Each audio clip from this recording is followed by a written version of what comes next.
दोस्तों, बिहार के सियासी अखाड़ों में इन दिनों हलचल तेज है। 2025 के विधानसभा चुनाव का बिगुल बजने ही वाला है। इसके मद्देनजर हर सियासी पार्टियां अपनी अपनी गोटियां बिछा रही है। एक तरफ नीतीश कुमार की मौजूदा सरकार ने आवाम को लुभाने के लिए कई तरह की मनभावन स्कीमों का ऐलान किया है, तो वहीं आम आदमी पार्टी और जन स्वराज जैसी नई पार्टियां भी सियासी मैदान में अपनी किस्मत आजमाने के लिए कमर कस चुकी है। वहीं बिहार की ठाकुरगंज विधानसभा सीट पर भी चुनावी हलचल तेज है। किशनगंज जिले में आने वाली ठाकुरगंज विधानसभा सीट, जो बिहार की कुल 243 सीटों में से एक है, यहाँ का सियासी मिजाज हमेशा से दिलचस्प रहा है। 2020 में आरजेडी के सऊद आलम ने इस सीट पर जीत दर्ज की थी।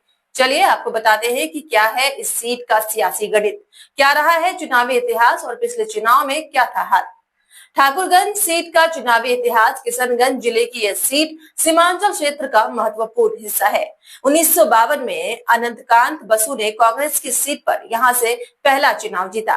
1957 से 62 के बीच इस सीट का अस्तित्व ही खत्म कर दिया गया, लेकिन 1967 में फिर से ये सीट अस्तित्व में आई और 1967, 1969 और 1972 के चुनाव में कांग्रेस के टिकट पर मोहम्मद हुसैन आजाद जीते।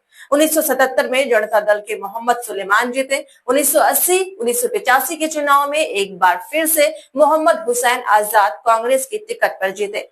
1995 में बीजेपी ने पहली बार यहां से जीत हासिल की। साल 2000 में कांग्रेस के मोहम्मद जावेद ने जीतकर यहां से पार्टी की वापसी करवाई। 2005 में मोहम्मद जावेद ने फिर से कांग्रेस की टिकट पर जीत हासिल की। 2020 के विधानसभा चुनाव में आरजेडी के सऊद आलम यहां से जीते।